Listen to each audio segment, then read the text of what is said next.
Hey, what's up, Mythgardians? Cool Cat here with another Mythgard deck. Today we're going to be looking at a blue and yellow enchantment control deck, and it's really looking to clog up the board so that the opponent can't really push any damage through it.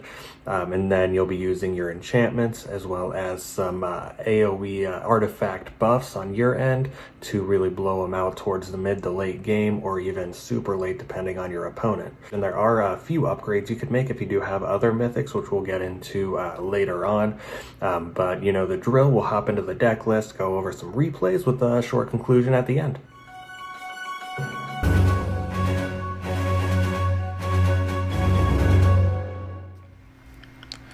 Alright, so as usual, we're going to hop into this starting with the path and the power. For the path, we went with Rainbow's End. We're running 12 enchantments, which is going to help us out to draw that extra card at the end of most of our turns. It'll also filter our draws to make sure that we're drawing our controlling tools instead of just drawing enchantments off our top of our deck. And then for the power, we're going to be running Impel, which is just going to make sure that we can hop our units around on our enchantments to make sure we're getting the most value out of our enchantments. And then it'll also help with the Serpent Den to hop the snakes off of the Serpent Den so that we can guarantee another snake on our following turn. So similar to last time, we're going to break this one down into packages. Starting with the enchantment package, we're going to be again running the Singing Stone, just buffs all of our minions while they are on enchantments. We have 2 of the Demolition Speedway. It helps to break through any small blockers, any tokens, or anything like that. Also just gives +2 attack. That's going to be pretty cool as well. We have 2 of the Root of the World. It's a really great card draw. You can filter out your snakes, you can filter out your clay effigies or any small minions that you don't really care about, and it does guarantee that you draw a minion, so that's going to help you out quite a bit as well. We're only running about 14 minions, so with the 26 other options through our spells, enchantments, and artifacts, we're going to have a little bit of trouble drawing our minions, so this will help to filter through that to guarantee the minion draw. We are running 2 Earth Slides, which just floods our board really quickly with some really high power stuff, especially if you do have the Singing Stone. It'll make some pretty big dudes pretty cheap. And then moving forward, we have 3 of the Worms. You're going to run this in pretty much any enchantment-based deck. It's just extremely great value, 4 mana, 6/6, plus whatever the enchantment buff's going to be, plus a Singing Stone, possibly, if you have that out. We're running 2 of the Giant Stairway. It's just great value with our Earth Slide, great value with our Worm, great value with our smaller minions as well. It's just an amazing enchantment for the mid-game to help control the board or even close out games later on. We're running 2 of the Falls. When you create a minion in this lane, gain 2 life. It also has regen 2. This is amazing synergy with Yahui. Yahui can only take 2 damage at a time. With the regen 2, it's pretty much never going to die unless it's bounced or hard removed. And then we also have our Serpent Den, another all-star in the list. It's going to help us to clog the board to make sure that they can't get any damage to our face. Creates a 1/1 Temple Snake. If it's unoccupied, it makes another Temple Snake. So you play this, play your Impel on the snake, bounce it off of there into a different lane to make sure that you get another snake next turn. And then we're also running a 1 of the Goliath's Web. The poison really helps out. It also helps to make a big Earth Slide minion as well. A 4/4 with deadly is going to be pretty hard to deal with. And then the enemy 3 lanes have Agile and Alpha Strike suppressed. That does come in quite a bit of handy in some matchups. So that'll cover our enchantments, and next we're going to have our control tools. Our 2-drops are extremely good control tools. The Thane heals whenever an enemy minion dies. You can trade with pretty much any 1-drop, most 2-drops as well. Our Yahui only takes 2 damage at a time. Again, on the Falls with the regen 2 is going to be extremely great synergy there. And then on top of that, we're also running a Bulwark, which is great on the Thane, great on the Yahui as well. Gives a minion +0/+2 and armor 1. It also cycles and draws you another card, which is going to help make sure that you have the card advantage in the control matchups to make sure you're not running out of resources. We have 2 of the Poxbringer. This is replaceable I go between having the Poxbringer and Vicious Cycle, depending on the meta. If I'm against a bunch of aggro, I don't want them to have that extra card draw, so I'll run the Poxbringer. If I'm against a lot of control and they have a lot of big threats that the Poxbringer doesn't get rid of instantly, I'll swap that with the Cycle, because I don't particularly care if a control matchup has an extra card, because we can just keep our board flooded. I am running a one of the Wonder Drug. Wonder Drug is a pretty hit or miss depending on the matchup. You know, in aggro matchups, that 8 life gain and the 2 card draw is going to help you out tremendously. It's really easy to run out of cards in an aggro matchup because they're going to basically force you to use all of your resources to help control the board, and once you stabilize, you're pretty much going to have an empty hand. So this will heal you up. It'll also refill your hand in the aggro matchup, so it's pretty key there with all the Orpheums running around. And then we have 2 of the Misanthropias. Pretty much is a full board clear. You know, it'll kill everything on the board eventually. It'll make everything that lives pretty much useless. We have our Rune of Denial. It's going to be an enchantment hate, because there are a lot of enchantments running around right now on ladder. You know, so this is going to be very helpful against Orpheum decks, other blue-yellow enchantment decks. I have seen quite a few of these actually making the rounds. And then we have our Clay Effigy. You can run this, or you can run the Maze. I choose to run the Clay Effigy. The 0-1 statue is much more helpful on the enchantments because it can attack. It's not stuck with that defender keyword. It also cycles a lot better with the Root of the World. So you can draw 2 cards for 2 mana, which is going to be extremely great value. And it's pretty much even with the Maze. The only difference is you can only run 2 of them. With the Maze, you're generally going to get an 0-1 with 1 card draw. The turn after it's played, this is a more immediate Maze, where you won't be getting the additional value if your original Maze would have made it there. But typically, the Maze is going to be taken out after 1 card draw. So I just stuck with the Clay Effigy because of the enchantment synergy, as well as the easier cycle, because if you throw a Maze on the Root of the World, you're only getting 1 card out of it. This one, you're getting 2. I was only running 2 of the Mazes anyways, so it's a very clean trade. And then you have 2 of the Alama Ring. It's going to buff up your snakes, going to buff up your 2-drops. It's going to buff up your spider from your web, your earth slides. It's just a very, very efficient card.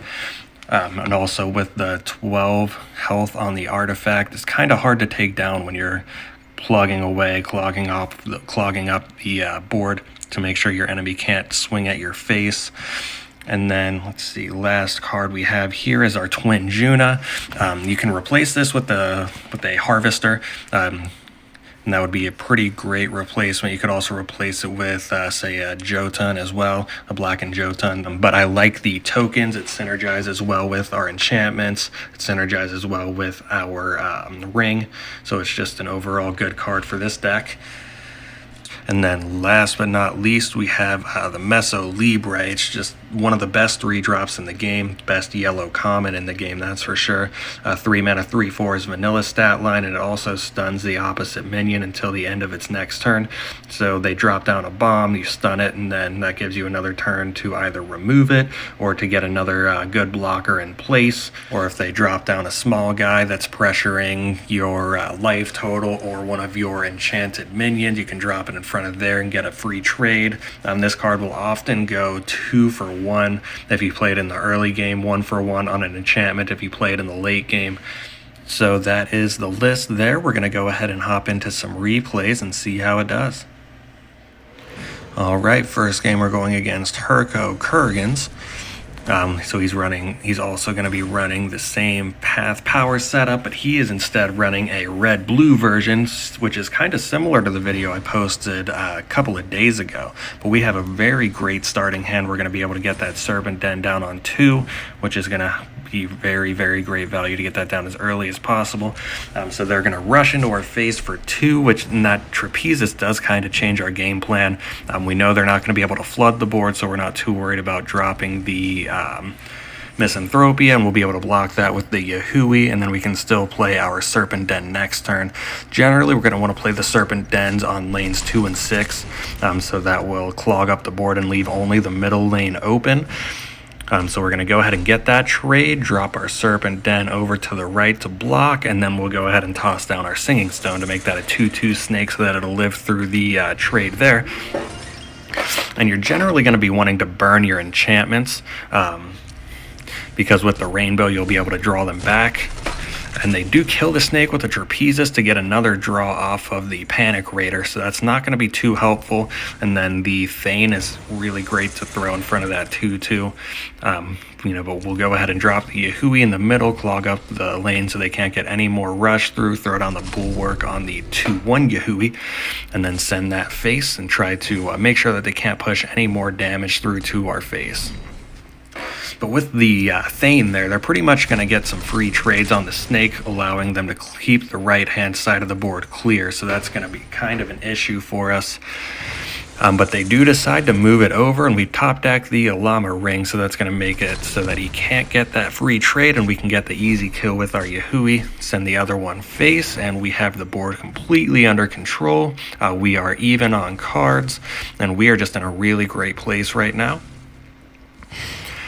And then with the Odana, we're going to go ahead and drop the Stairway down so that we can get the free trade. And then we still have that 7/4 that can only take 2 damage at a time. I don't want to send the 3/4 into the 2/1. But they do punish me for that with the Gigantomachia, so that'll clear off pretty much all of my Yahuis, and then that'll make it a little more difficult to get the board control back. But with this other Serpent's Den, we are good to go with it. Making more free 3/3 snakes. We'll move that over, drop an Earth Slide to really just take over the board with some big guys for 3 mana, and they will see that and concede because there's no way they can come back from it. And that will show you the power of the Earth Slide. Even playing it on the Serpent's Den is still going to be really great because that's still going to be a free 3/3 instead of a 1/1, and even if you have your buffs up, it'll be a 4/4 or a 5/5, even a 6/6 in some cases. So I would much rather have the 3/3 than the 1/1 snake. So that's one thing to keep in mind when running this deck. It's fine to Earth Slide onto your Serpent Dens. But that was a pretty straightforward game. We kept control of the board very well, very early. We were able to grab that control, and with the rush deck, they weren't able to break through, and we just pretty much made them concede at full life.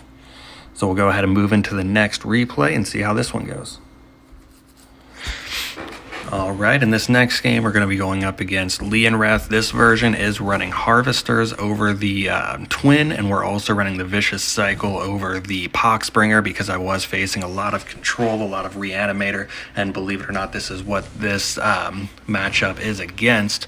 So they're going to drop their den or their Maze. We have a Den on 2, so we are in a really good spot. We're going to burn our Harvester. We don't have much use for that early, and then we're probably going to burn this Falls next so we can drop our Serpent Den. We have 3 Yahuis in our hand, so we have the early game pretty great and well under control. A slight misstep placing that Serpent's Den all the way to the left. But with the more control-oriented matchup, which I can tell they're running with the double Maze, I'm not too worried about clogging up the board.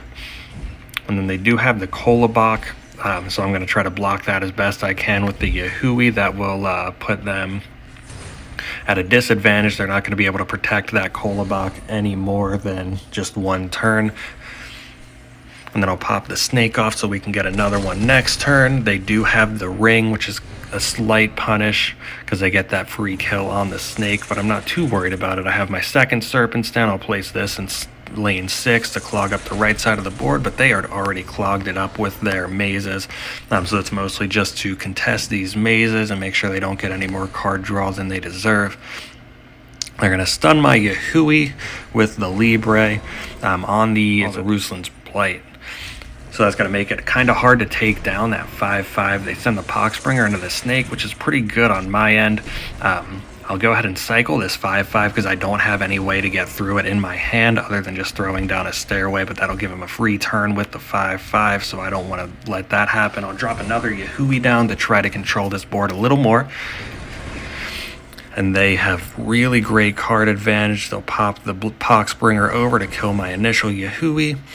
And they're going to draw more cards, so I'm kind of in a rough spot right now. I do have board control. They have way better hand size than I do, but they're going to help me out there with the Vicious Cycle. That's a 3-mana card and a card draw for me, all for a 2-mana card, which is great value on our end. I'll drop down the Harvester and then a heal for 3, throw down a 6/6, so that's going to help us out a lot, but they're just going to go ahead and stun it with the Libre, which is still going to be a free trade, but they do have the Universal Holocan. That is a scary, scary card. I don't know if you've seen this, but it can pretty much empower with whatever it needs in the situation. So we're just going to go ahead and throw down a bunch of stuff. We're going to stun it to make sure that we can kill it next turn with our Harvester on the Giant Stairway, most likely. Alright, so they drop the Plague Maidens, which is going to punish us. It's going to clear most of our board. They can't do it too much or they'll end up losing their Plague Maiden, and they also run out of mana. So we're going to, luckily we top deck that Vicious Cycle to take care of that Holocan, so we can Stairway under the Worm, burn the Thane, and then cycle that 7/6 as a much better use of the cycle than throwing it onto a 2-drop. But we're not going to tell our opponents that. And we're going to swing a 12 damage face. So they're going to pop the Plague Maidens over, going to clear off as much as they can. We still have this 9/4 snake. We can't really do too much with it, and they're pretty much going to all but kill themselves with a Plague Maiden trying to kill our worm. So they're not in the best spot right now, and we just are going to keep getting value out of this Giant Stairway. They cannot run any more Plague Maidens because they're only at 1 life, and they will die pretty easily. We're going to pop our snake over so we can get another snake next turn. So they're going to raid some tombs, draw some cards. Hopefully they're looking to draw into some healing. And then they're going to raid some more tombs, draw some more cards, and then they're praying to draw probably a Wonder Drug or something along those lines, maybe a Falls. There's a Harvester, so that'll give them a little bit of healing. That'll put them out of range of our 2 snakes. They're also just going to kill the snakes anyway, so it doesn't really matter. We have our ring. We're probably going to go ahead and drop that ring and then trade into the Harvester, play our Earth Slide for another couple of big boys there, and then get the healing from our Falls. So that's a 9/9 and a 3/3 for 3 mana. That's great value. And then they Misanthropy, which is going to kill their Plague Maiden, and I'm not too worried about it. They do stun our 9/9, and they're still down at 3 health, and we are out of resources here, but we did top deck a Worm. We're going to throw that over to the right, and then we also pop open a Speedway so we can break through anything they throw down to block, except for a stun. So we're not going to be able to get through the stun, but we will still have the Speedway to throw down. And then with this situation, we have the Demolition Speedway. We swap that with the Serpent's Den to create another threat there. We'll be able to pop that snake over to the Stairway to block as much damage as we can from that 10 damage overrun. Play another ring to block even more damage and also protect our other ring. And they're getting pretty good on us with their board control and their removal, and they do also have that 10/3, so we're probably going to have to play this Misanthropia this turn, and then we'll go ahead and do that and then clear their board off, and we're pretty even on resources here. Pop the snake over so it doesn't die next turn. And then, of course, they stun it with another Meso Libre. Again, one of the best 3-drops in the game. And then they throw down their Holocan number 2. But we're going to go ahead and buff everything up, throw down a Bulwark for cycle. We do draw a Root of the World, which is going to help us to draw a minion in the future. But we're mostly just looking to try to push this last bit of damage face. We pop our snake over to protect from the Yana virus and also to make sure that we get another snake next turn.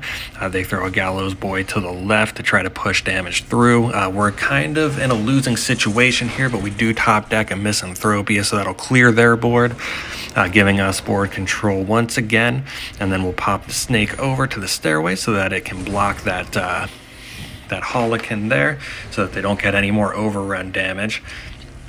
And they have another Gallows Boy, but we're not too worried about it. We'll be able to throw down our Serpent's Den over this Falls, which will give us some more mana from our Rainbow's End Path. Drop the Root of the World, cycle our Snake for a minion, which is going to give us a Worm, which is pretty much going to give us the win on this Speedway to the left.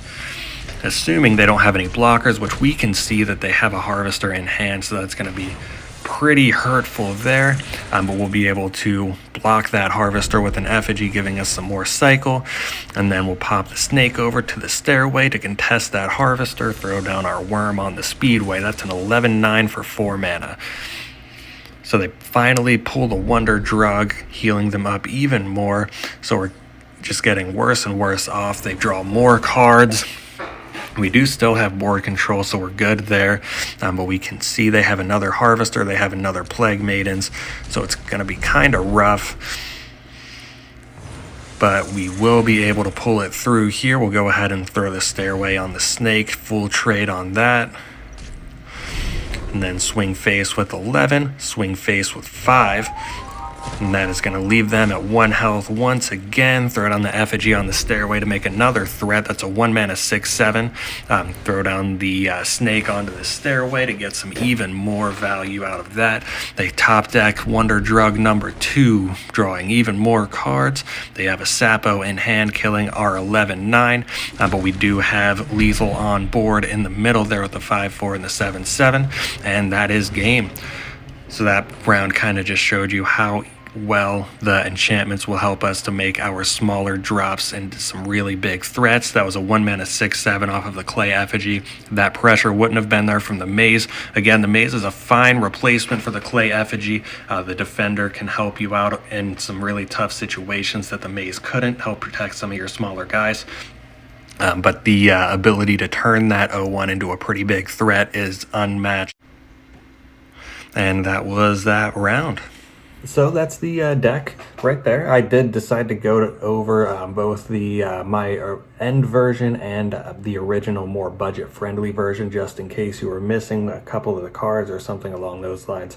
But it is a very powerful deck. You can really clog up the board and make your opponent's life very difficult to get through. You know, if they don't have any overrun or anything like that, this deck is pretty weak to overrun effects. With the snakes, those are pretty much just overrun fodder, you know, so the hard removal is going to help you there, the stuns are going to help you there. But like I said, there are other you know, if you have these mythics, you can upgrade this list, something like a orbital jamming satellite, something like a Zolea Unclean, a Magnus, even a Braggy in some situations would be very good upgrades to this deck. If you have the other twin, you can add him in as well. Even the Bracing Necklace, if you have that, it's generally not going to be run in most lists, but I feel like it would definitely have a home here. A Tangle Skin would work well in this deck as well. If you have that one, go ahead and slot him in, probably over the Goliath's Web, because it'll just give you more Goliath's Webs. But this deck's ability to just create threat after threat super efficiently is going to be pretty much unmatched by any other deck in the game. With your enchantments and your buffing artifacts, it's really easy to turn those cheaper minions into some really, really threatening things, letting you drop a lot of pressure turn after turn, even for free with the Temple Snakes. You know, so go ahead and give the deck a shot. Let me know what you think down in the comments. Like if you like, and subscribe for more Mythgard content. And remember, GG for Matt.